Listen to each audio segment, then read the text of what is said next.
Tell us a little bit about what you saw and being able to relay that message to Cora when you watched Kimbrel pitch and kind of help out so he wasn't tipping his pitches. So tipping pitches, we hear about it all the time. People at home understand what tipping pitches is all about. It's amazing. And that's remarkable.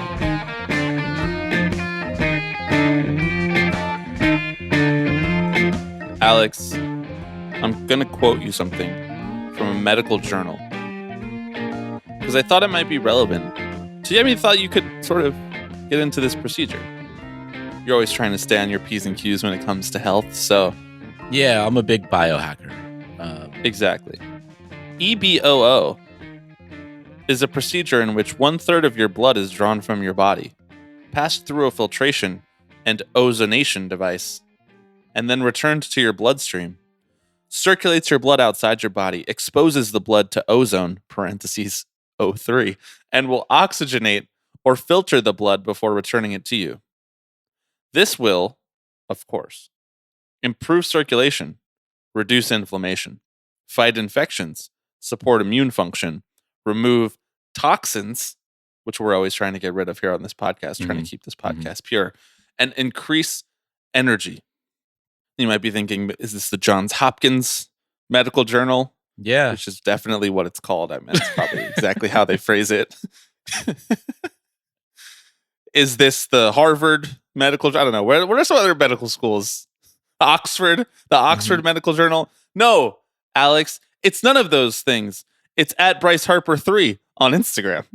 This is fascinating to me. I've never heard of this before, and I'm kind of into it. If I'm not going to lie to you. Okay. Are you, though? Are you? Dude, what is he doing? I saw some people saying, like, the yassified dialysis. So then this morning before we got on the podcast, I was Googling the difference between EBOO and dialysis. And I wasn't finding a lot of scholarly articles on that, but I was finding a really good AI explanation. Jesus.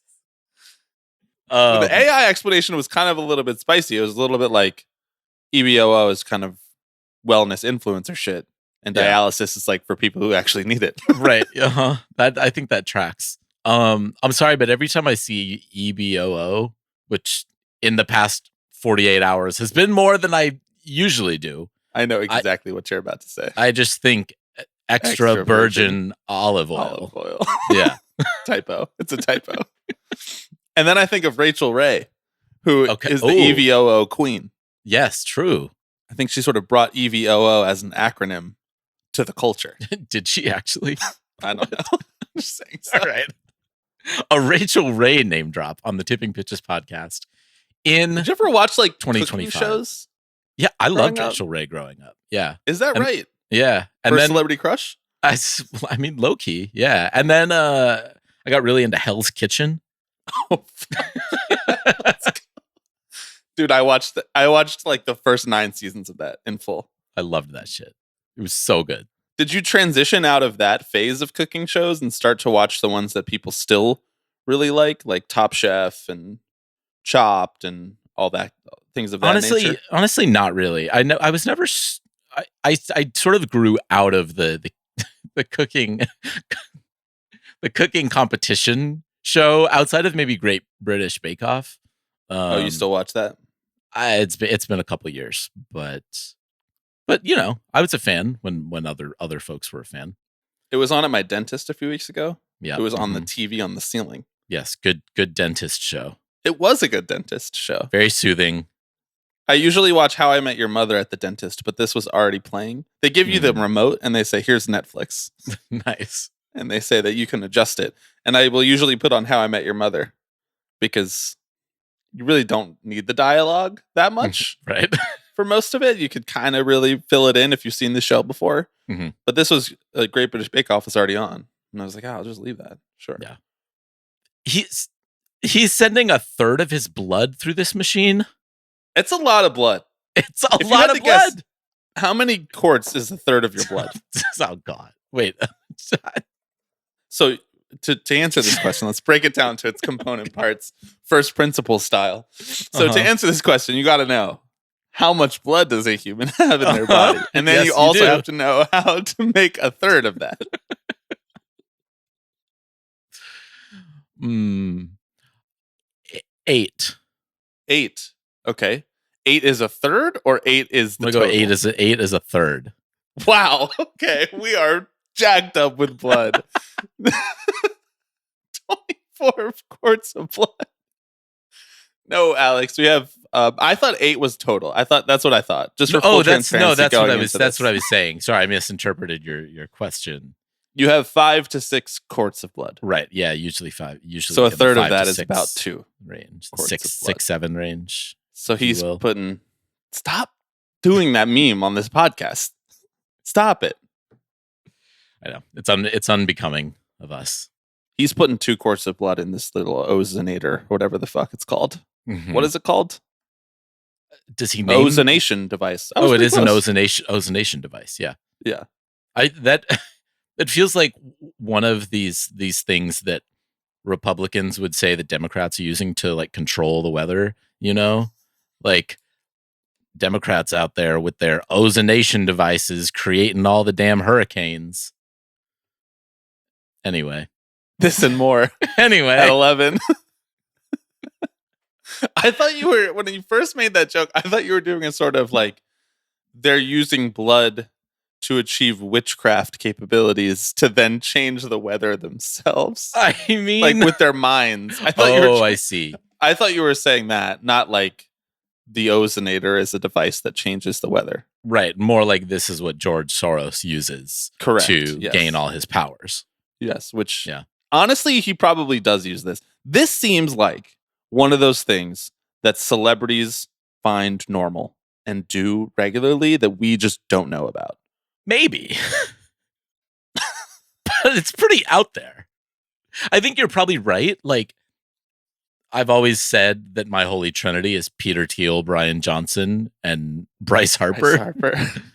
But I do think that he is maybe not an outlier, but I don't think he is representative of like the median celebrity mind. Like he's into some weird shit. He's into like the TB12 method, you know? Yeah.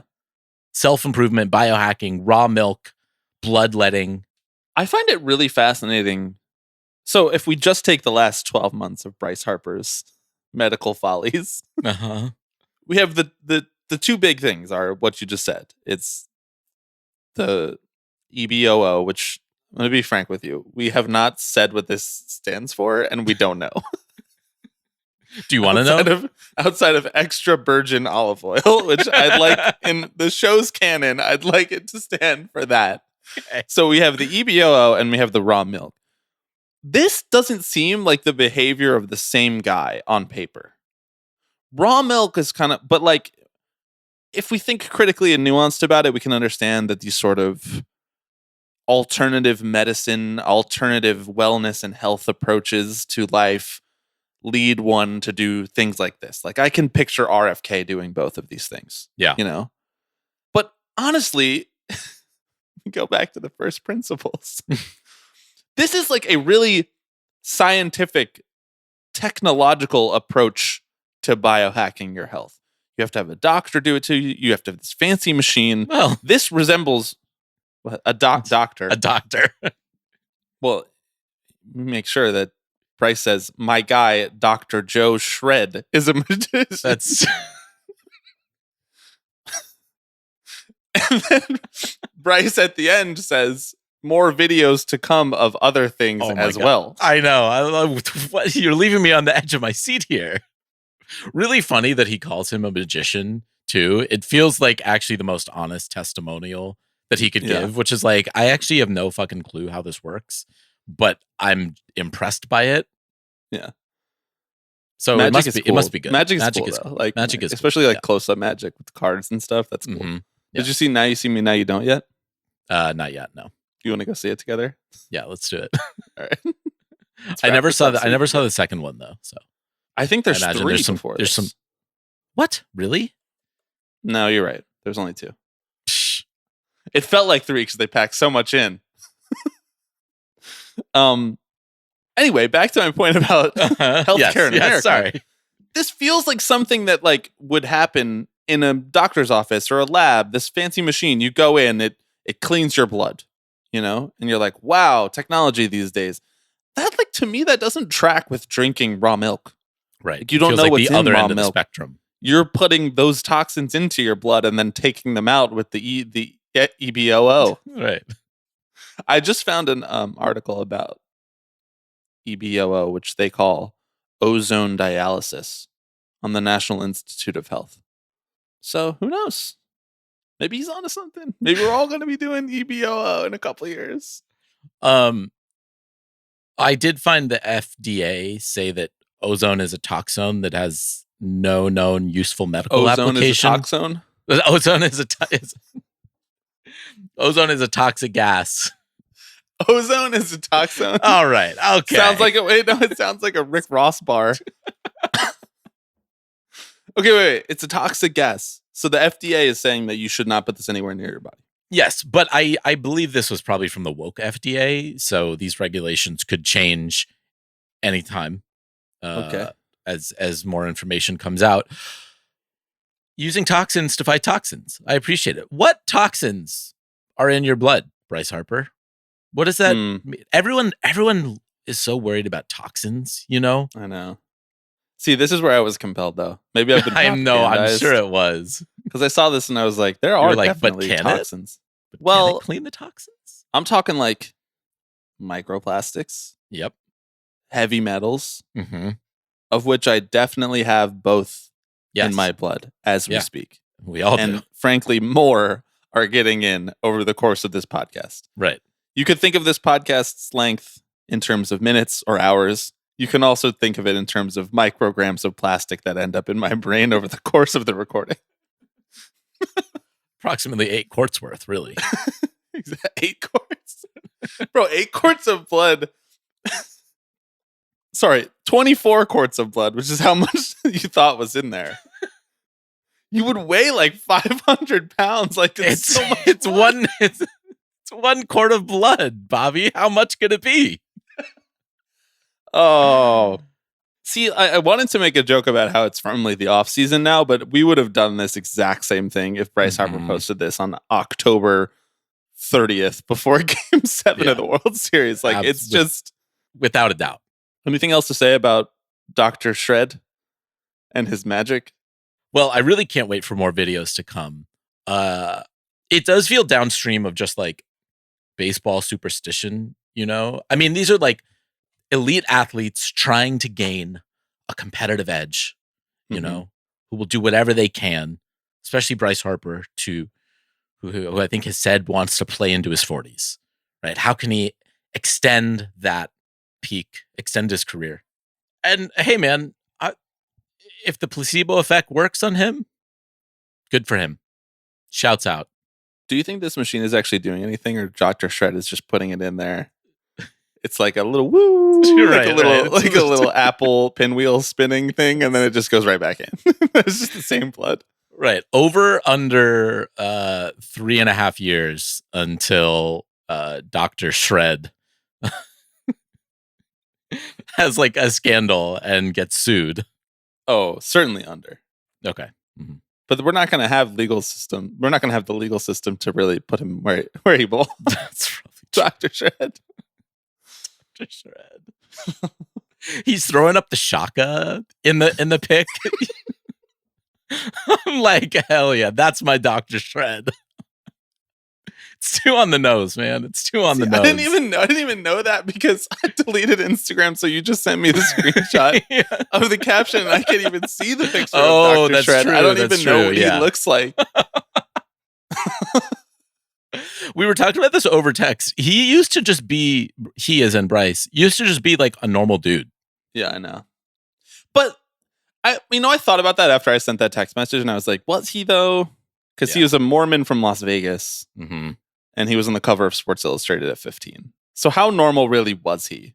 Versus, was it just manifesting in different ways? With the crazy eye black and he's just a really complex character.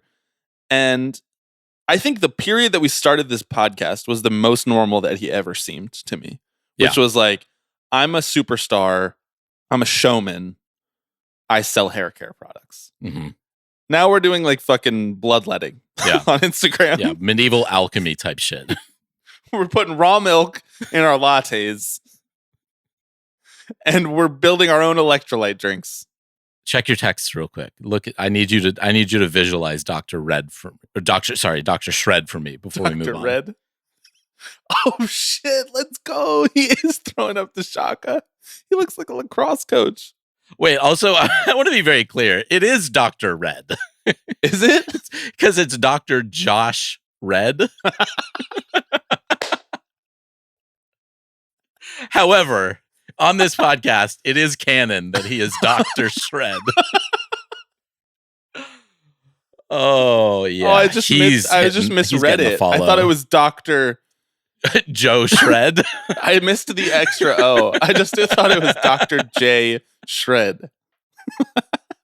Dr. Shred. Oh, you've just gained a follower today, sir. How many followers does he have? 850,000. No way, bro. Yeah. No way, bro. You know where he went to medical school? Johns Hopkins. Yeah. Let's fucking go. Oh my god. Bryce looks so happy in this photo. He really looks does. So happy. Oh, holy shit. Okay. I don't even want to do the rest of the podcast now. I just want to keep investigating Dr. Shred. Me too. There's a video on here too of like it's literally just Bryce Harper's blood going through this machine. Anyway, well, I know I've lost you for the rest of the pod. You have lost me. I'm just going to be on Dr. Shred's page for the next hour. Okay. All right. I don't even remember what we're going to talk about, but we're going to talk about some other stuff. But before we do, I'm Bobby Wagner. I'm Alex Baisley. And you are listening to Tipping Pitches.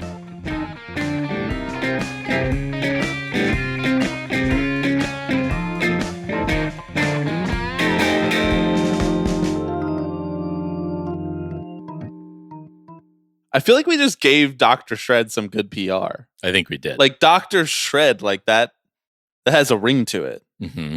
That puts butts in seats.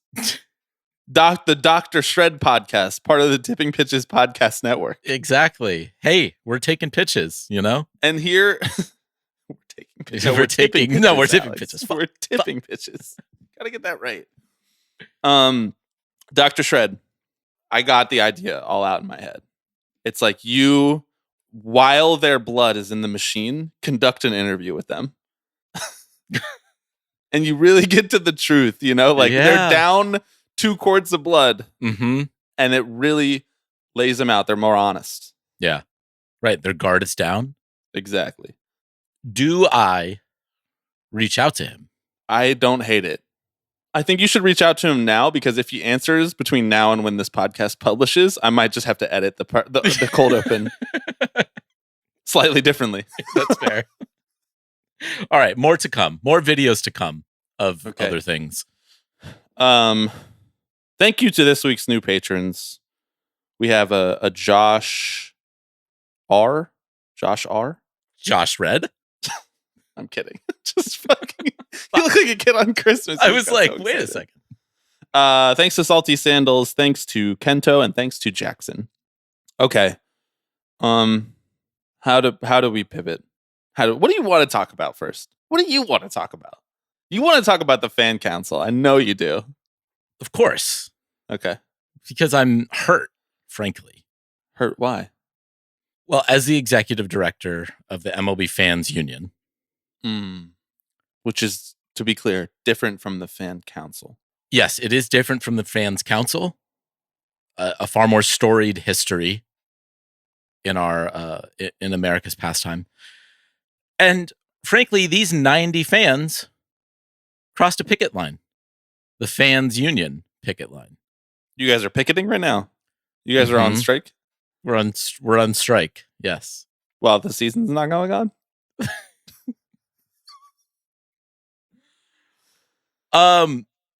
MLB Fans Council.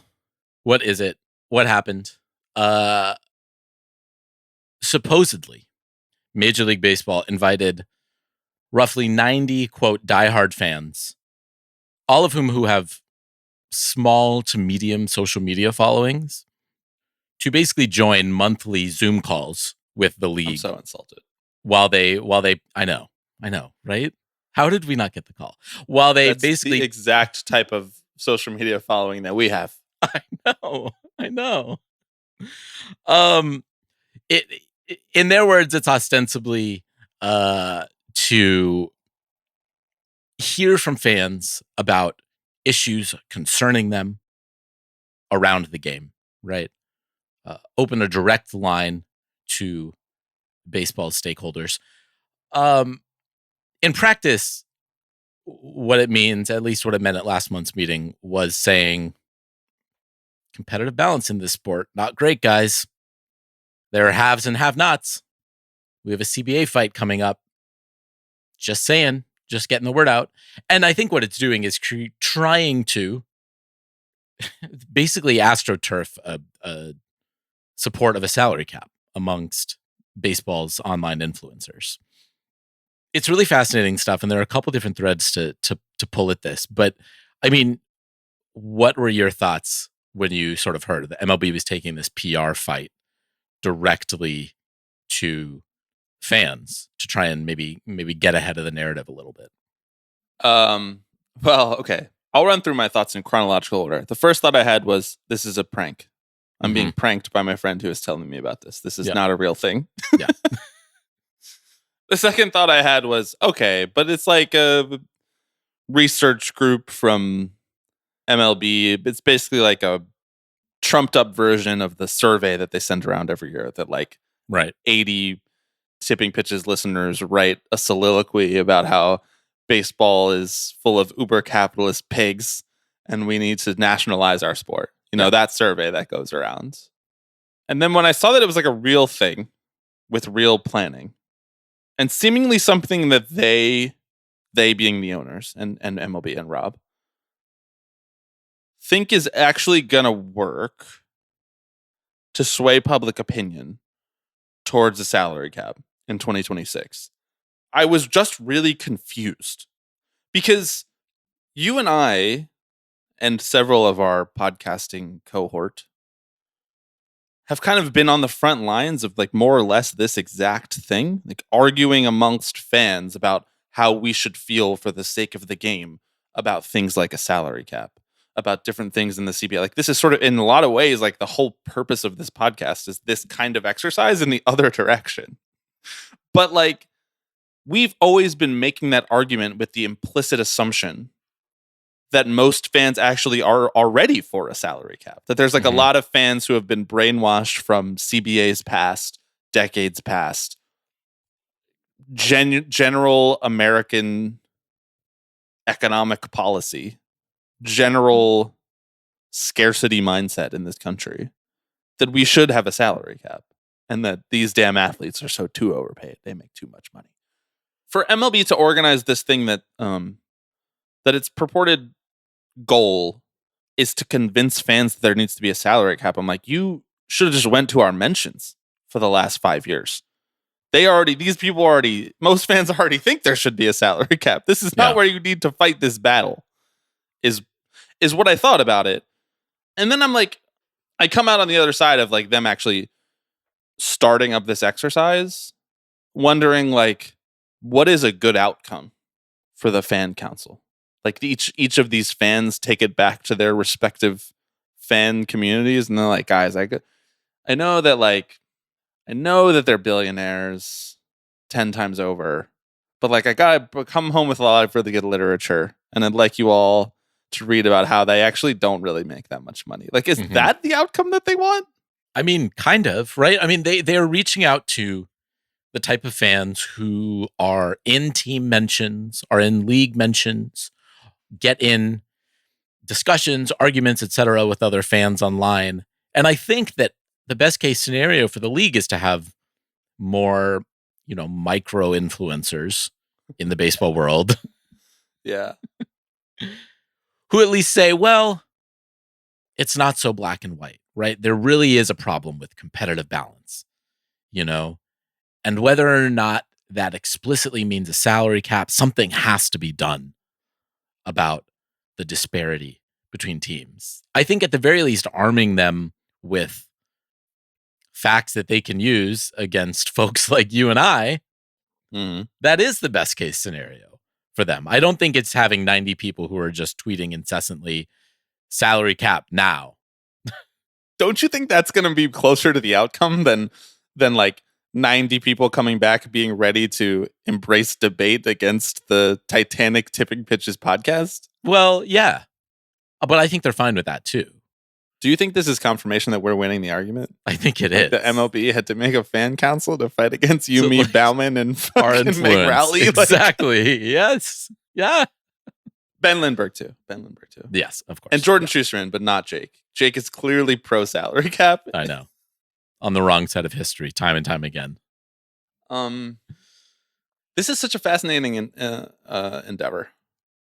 Look, if they want to debate it, if they want to debate whether or not we need a salary cap, if competitive balance is such a big problem that it's threatening America's pastime, well, Alex, to that I say big problems need big solutions.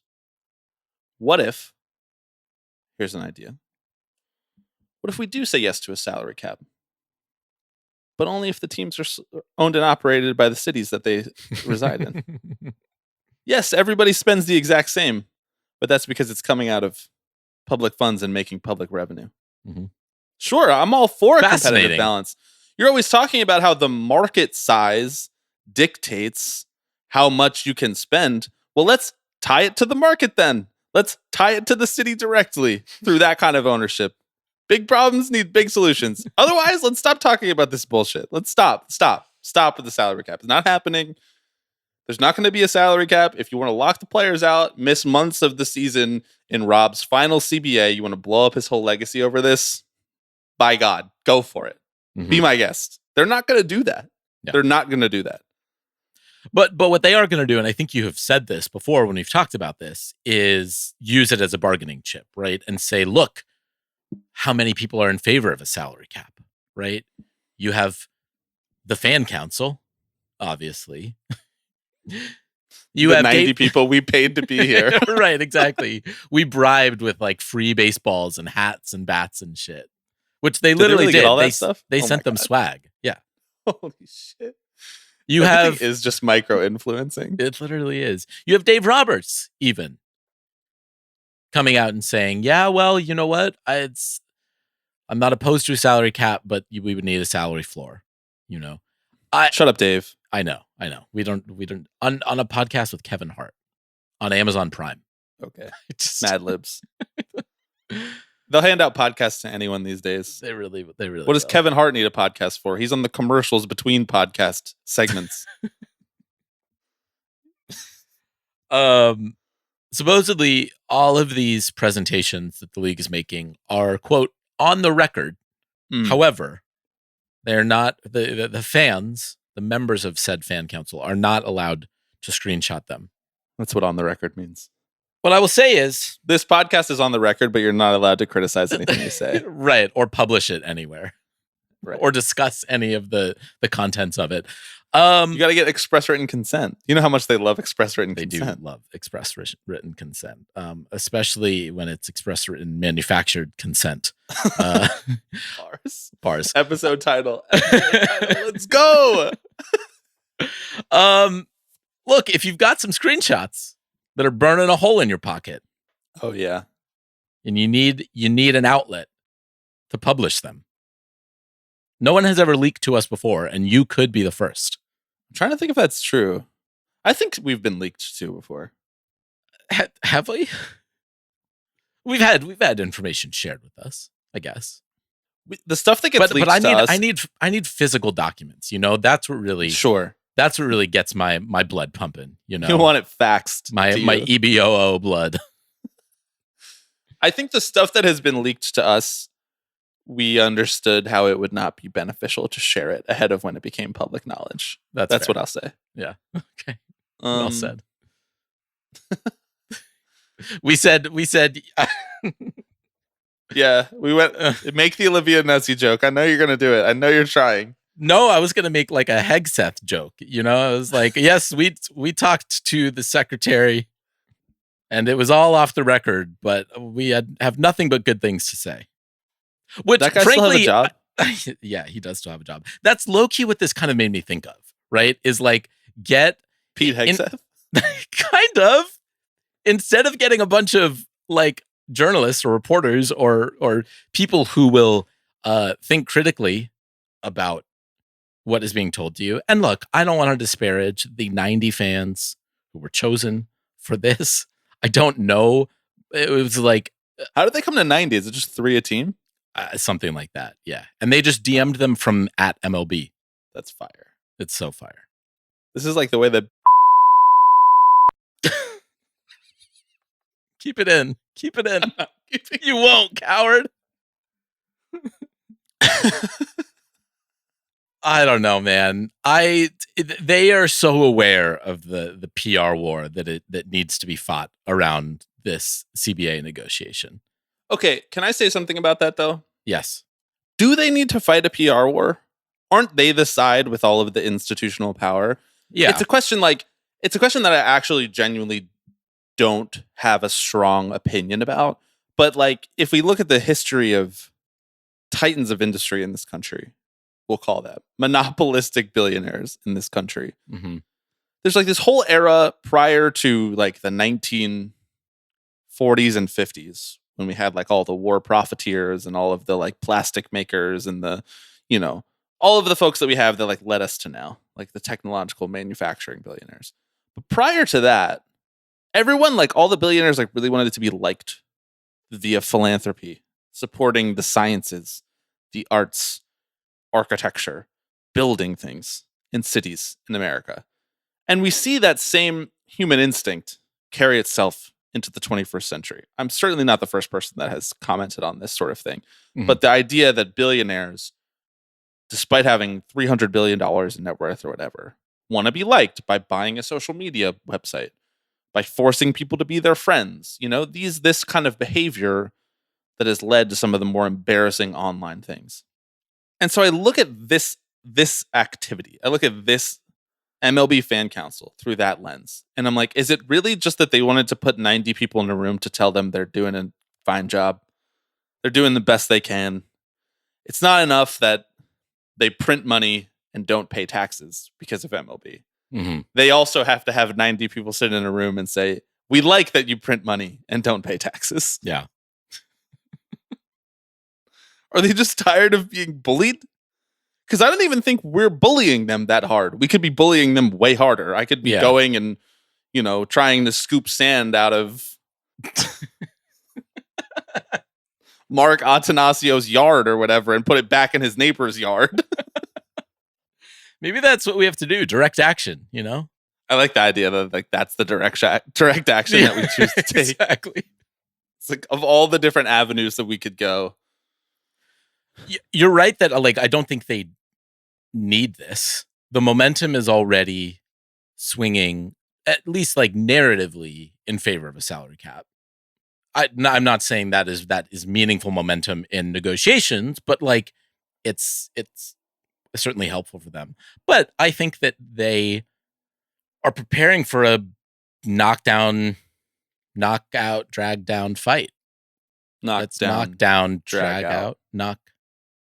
I'm gonna knock you down, and then we're gonna drag you out of the ring.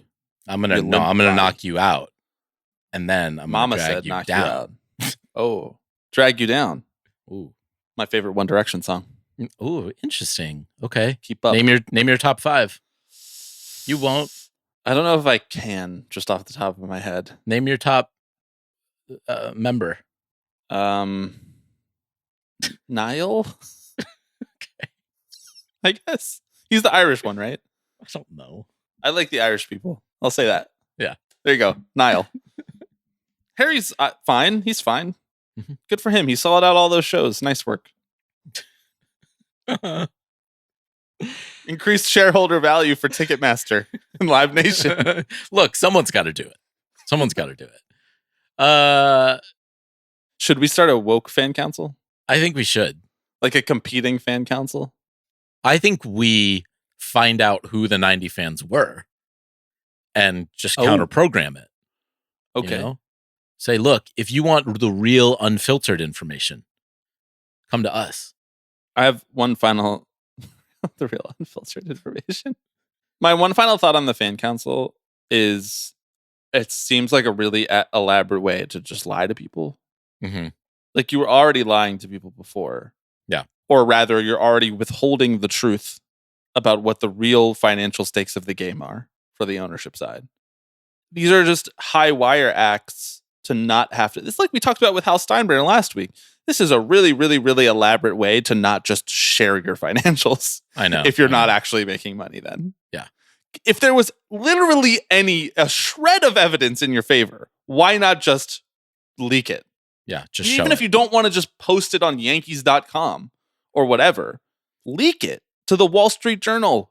They would love to print your report saying that the Yankees don't actually make money and that you need all of these highfalutin financial techniques to be profitable in baseball. They'd eat that shit up. They would love that. Yeah. They would love that.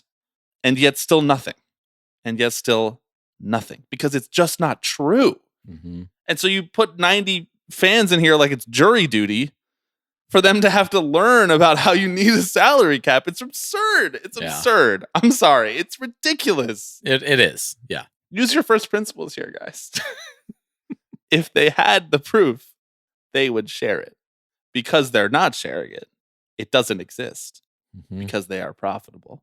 Yep. This has become a first principles podcast. I know. And I don't even really know what that means, if I'm being quite honest. But The whole point of first principles is, from a first principles perspective, what do you think first principles means? So to you, it could mean something even more powerful than it means to me. I'm so confused right now. What did you just say? Did I just black out? We just got the 8th cord of blood out of your body, and so you really should start Exactly. to be able to see God. Getting a little dizzy right now. All right. Do you want to talk about tipping pitches? Let's talk tipping pitches. Okay. Last fall, we discussed a story in which Derek Bender, a Twins minor leaguer, had been cut from the team and was under investigation for having given away pitches. He's accused a catcher for giving away pitches to opposing batters. This story kind of hit alongside a flurry of agita over, well, as everybody knows, like that then played out, a flurry of agita over the idea of competitive integrity in baseball, which was a theme throughout 2025, though we barely even knew it at the time. There never really was a definitive report or reason as to why Bender had been doing this. I think the reporting at the time shared some interesting things around his desire to even continue playing baseball, to continue playing for a team that didn't really have much to play for in the minors. And we talked about it then, both because it was compelling and I think a more stark example of the type of thing that you could do to rig a game if you really wanted to, with the caveat that like we didn't really know that he was trying to rig the games or anything like that. And so now 1 year later, MLB completed its investigation and Bender's been reinstated. And so I figured it was worth probably following up on that story from last year that we spent a lot of time talking about and using as a sort of slice of life into what it's like in minor league baseball when you don't really want to be there, but also using it as sort of pretext to have a conversation about betting that we did last year. The TLDR is basically like the investigation concluded and they didn't really share all that much about what he did or didn't do or why. Yeah. But essentially did not admit fault to doing this. Yeah, I think they were investigating him for potentially violating Rule 21A, right? Which would be intentionally losing games. And yet it was settled between the league and the PA via some sort of agreement that was not disclosed. Yes, and that the investigation found that gambling was not a factor. Yeah. And that he wasn't necessarily intentionally trying to lose games. it seems like if I'm reading between the lines here, it was more so that he was trying to wrap up games that were basically already lost or Right. won. Yeah. And it's not like we have like a ton to add to this story, outside of the fact that it felt worthy of a follow-up to me. Yeah, I mean, it's a really weird story because it does draw on a lot of things that we sort of talk about in baseball, especially in the minor leagues, right? That we talk about mental health and the grind of what it means to be a minor leaguer. He was playing his first year of professional baseball as a sixth round draft pick earlier that year. He's grinding through a single A season. You're playing in September. You're exhausted. You just want the year to be over. And what he says is basically that he's joking to his teammates, right? And that's kind of what gets him caught up in this, is he's just saying, I'm ready for the season to be over. I'm ready for this to be done, combined with the fact that the other team told the league basically, or told his team, that he was giving away what pitch was going to come. Again, what he denied. But and we were talked about this because we had theorized about something similar to this happening involving betting. Like mere weeks before this story came out. That's our clairvoyance for you. It's the type of magical ability that you can only gain from ozonation. Exactly. It feels a little bit like, even though it didn't involve betting, that they kind of wanted to make some sort of small example out of him. And it's weird because they don't disclose what he did wrong, supposedly, how they came to any sort of settlement, but it's close enough to things that maybe we have seen at the major league level recently, that they didn't want to take any chances. Well, it's the type of action that were you to do on behalf of bettors, it could be unraveled very quickly. Yes. It seems like what they discovered from this investigation was that it never got to that point, and maybe Bender never intended for it to get to that point. He gives this quote in the middle of this piece, this New York Times article written by Sam Blum of The Athletic. Quote, "At the time, I was struggling with my mental health, which is something I've dealt with on and off throughout my baseball career." He goes on to say, "I'll live with this until the day I die. I never gave pitches away. I never tried to give the opposing team an advantage against my own team." I think it was compelling at the time to the baseball world, well, because we even knew about it to begin with. Like, this guy's intentionally giving away pitches, apparently, allegedly. But this is the type of story that would have petered out in like a day or two, if not for gambling, like if not for the potential of exploitation from mass gambling. And it's not like you can gamble pitch to pitch on the minor leagues, and it's not like it would be this easy to quote unquote get away with this at the major league level. But as we saw, it's a little bit easier than we thought to go undetected for months at a time. I mean, before it gets caught, a lot of people lauded, and we don't need to debate this again. A lot of people lauded FanDuel and DraftKings and other, competitive integrity monitoring agencies that these sports books employ for catching Luis Ortiz and Emmanuel Clase. But like, they only caught them like months later, or like, after the fact, after the pitch in question had already happened. And so it's a little bit of a chicken or the egg question. It's like, well, if the behavior in question that jeopardizes the integrity of Major League Baseball has to happen for it to get caught, do we have integrity in Major League Baseball at all? Right. Yeah. And that is like where my head went to when this Bender story happened. But now that it's resolved and now that he's been reinstated, what's curious to me about it is like, without the sort of like seriousness of him getting cut from the Twins team, from the Twins organization, and potentially suspended, and him talking about his mental health and wanting the season to come to a close, and the grind of going from college to short season and the Florida Heat and all these things that really contributed to this. It's curious because like, this would be a sort of joke that would make it into Bull Durham, or a joke that would make it into Brockmire or something. It's like the catcher is sick of the shit and wants to go home. He's giving away the pitches. Yeah. And now it just takes on a really sinister light because of where we are in the arc of Major League Baseball and the financialization of every pitch and the financialization of every, as the Kalshi CEO said, every difference of opinion in American life. Yeah. Like, all that being said, I'm happy that he's been reinstated. I'm happy that it seems like he's been working really hard to get back on the field. I'll be curious to see whether or not a team picks him up, given that this happened at such a low level of the minors, that it'd be really easy for teams to sort of wipe their hands and just be like, meh, probably not going to take this risk.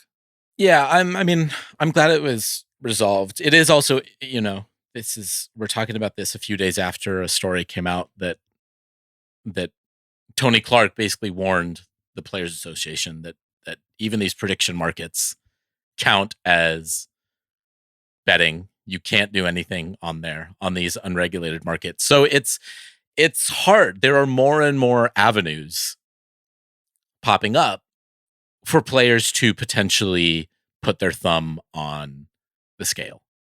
And so I think when you see something like this happen, MLB is probably going to be overly cautious and overly, again, even if it's a joke gone wrong or it was a miscommunication or whatever, I think Major League Baseball is going to want to come down on the side of, well, there needs to be some level of punishment anyway. I mean, we saw this with Pat Hoberg as well, right? Where there was this sort of nebulous betting that happened that wasn't on games that he was umping on, but it was still close enough that from a shared account with his friend who was a professional bettor. Yeah. Yes, exactly. But it was like close enough that Major League Baseball doesn't want to let questions start to get raised. They want to nip it in the bud. And I'm not saying they're good at nipping it all in the bud, but let me ask you a question though, because it's actually fascinating that you put it that way. I hadn't thought about it this way.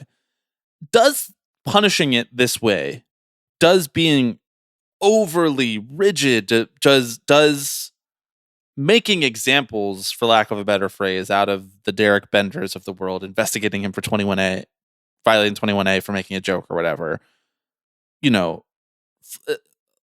firing your best umpire in Pat Hoberg, like, does that actually nip it in the bud? I mean, like, we're going to get into a larger question about like the legal system and how punishing it is and how, but like, I'm curious, this was already prior to the legalization state by state of sports gambling and prop betting and gambling on your phone. This has been the reddest line to not cross. Period. Does making the line more red or neon or whatever, like, make people less likely to cross it? I think if you're the type of person who's going to make the mistake of violating the one rule they tell you not to make the mistake of, they literally sit you down in a meeting and forcibly read the rule to you and all of the ramifications of it in English and Spanish and any other language that is needed by the players who speak that language in your locker room as part of the collective bargaining agreement. Then I'm curious about like whether or not making an example, we really just like take this for granted that the idea of making an example out of people prevents people from doing it in the future. I don't really look at it that way. I think that you should lower the blast radius of it, like make it less damaging if someone does do this in the future. And that's not what MLB is doing. They're going in the other direction of that and just trying to make examples out of people who do violate it. Yeah, I mean, I think you're right.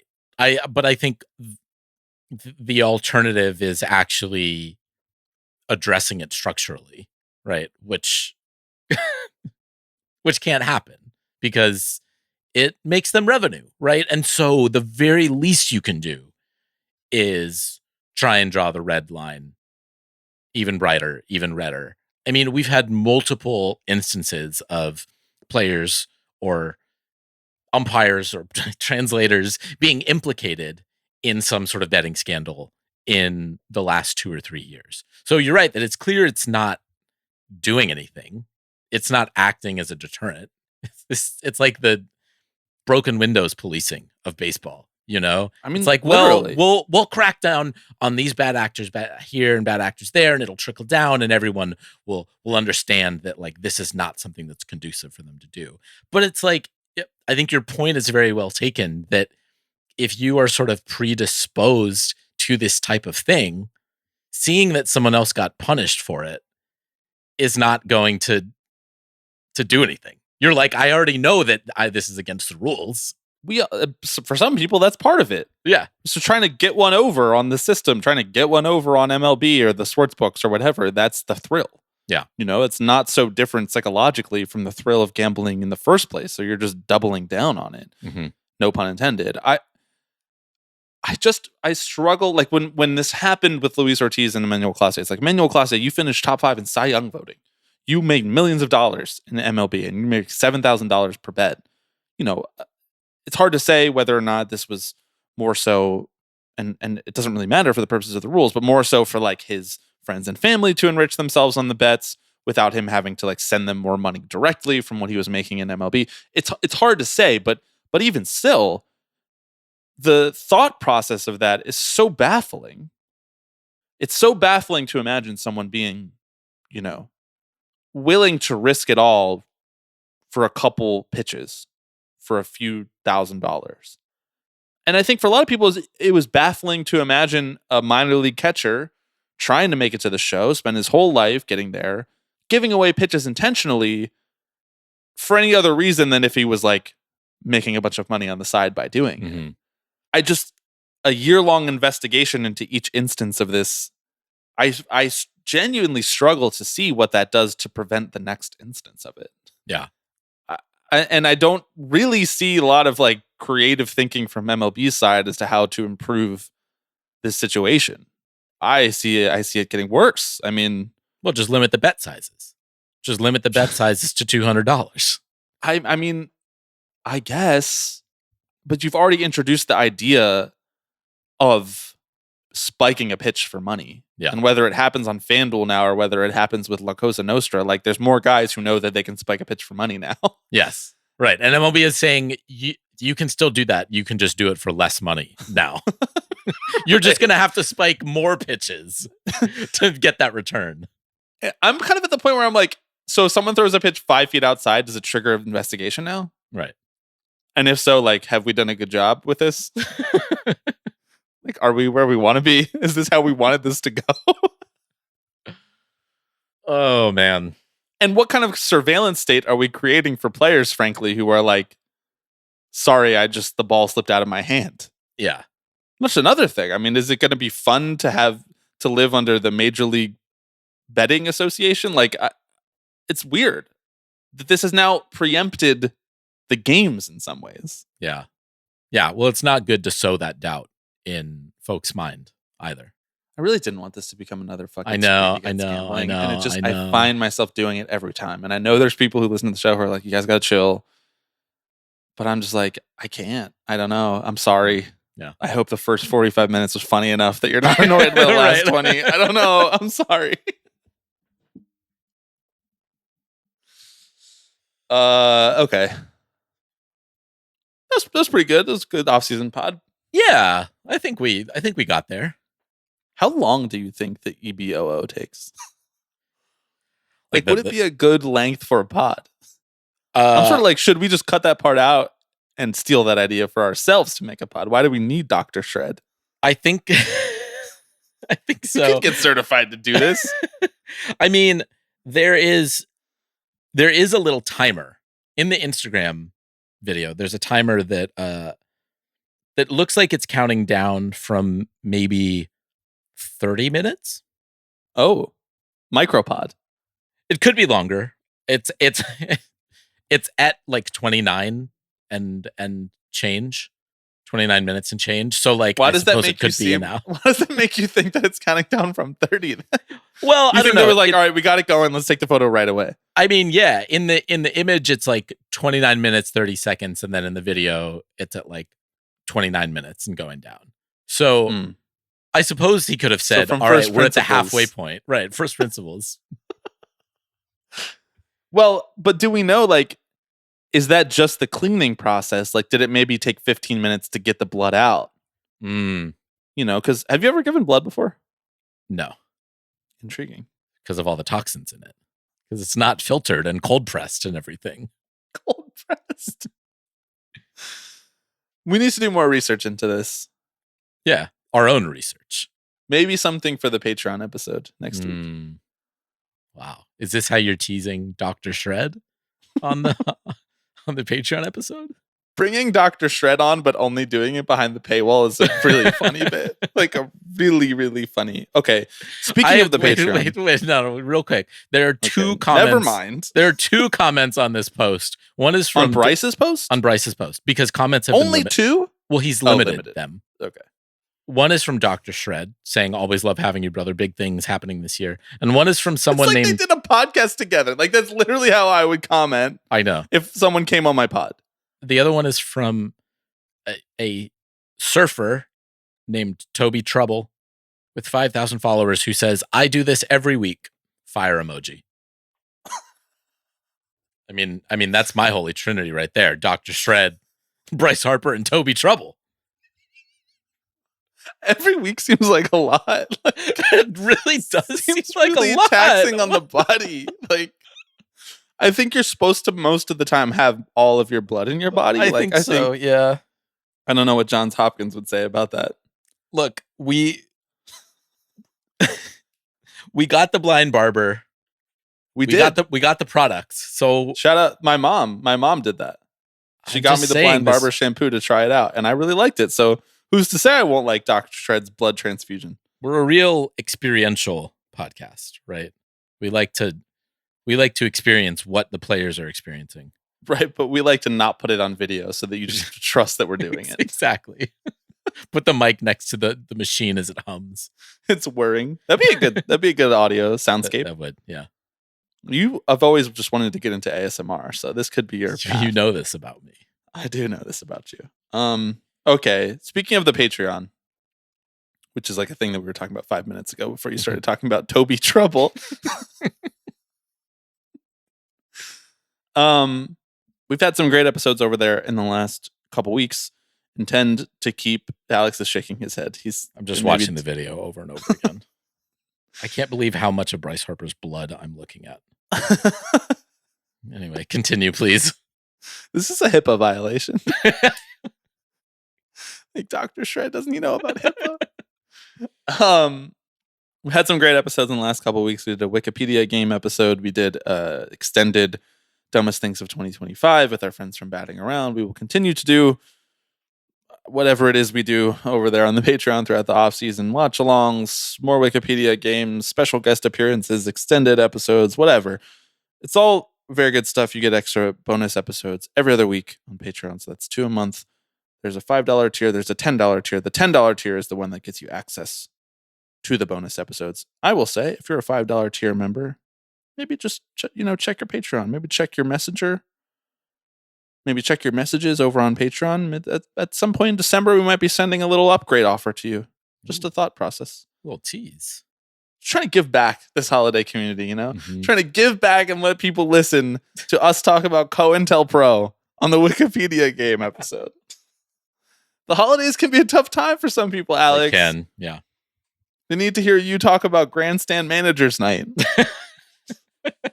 And our inability to actually get there, our need to break the rules. I'm pretty sure that happened the last time we played the game, too. I think I came up I with don't think so, no. I would have remembered that if that happened. All right, never mind. Way too much integrity for that. Yeah. Someone in the Slack did show a way we could have got there. Oh, really? Hyperlinks. But I'll tell you what, I really appreciate the diligence from our listeners. What was outlined in the Slack would not have been a good episode. So I think we made the right choice. What you have to remember is that you don't always have to be right, but you do always have to make good content. Exactly. You know what? Because there's a little boy or girl out there trying who's to buy listening to their their content. Yeah.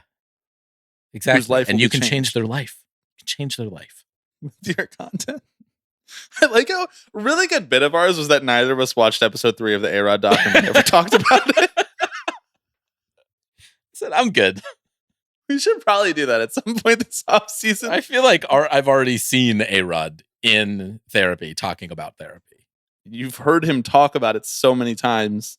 You know, I don't even know what Dr. David looks like. Is Dr. David interviewed in the doc? That's maybe even worth it to go over there. And has anyone ever seen Dr. David and Dr. Shred in the same place? Bryce's documentary in 20 years is going to feature interviews that from is Dr. Shred. Unbelievable. He's going to be zooming in from a remote island with no extradition. throwing our name in the ring to be the EPs on that one.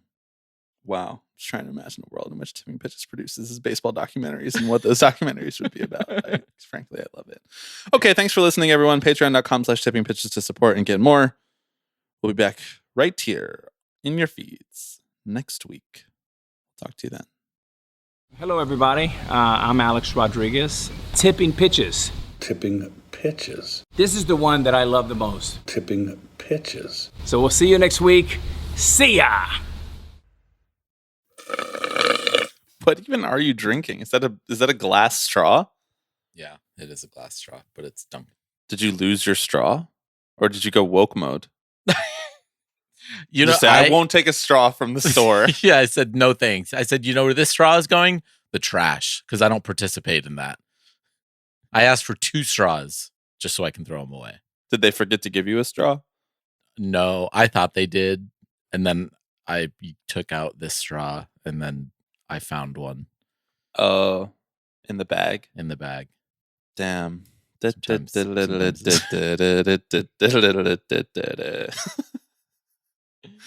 Actually, a metal straw is my preference. Glass straw scares me because I'm like, what if I break it and I'm also drinking from it at the same time? I have glass in my mouth. What is the mechanism that you would break it? The way that my mind works is kind of like Final Destination. You know, the movies where they like die? No. Is it Destination? It is Destination. Final Fantasy is the video game. Yep. Final Destination, the movie series where they die in increasingly elaborate ways. Right. My brain works like that, but sort of like light, like LITE, Final Destination light. So like various things throughout my life that could harm me, but probably not like behead me like the movie.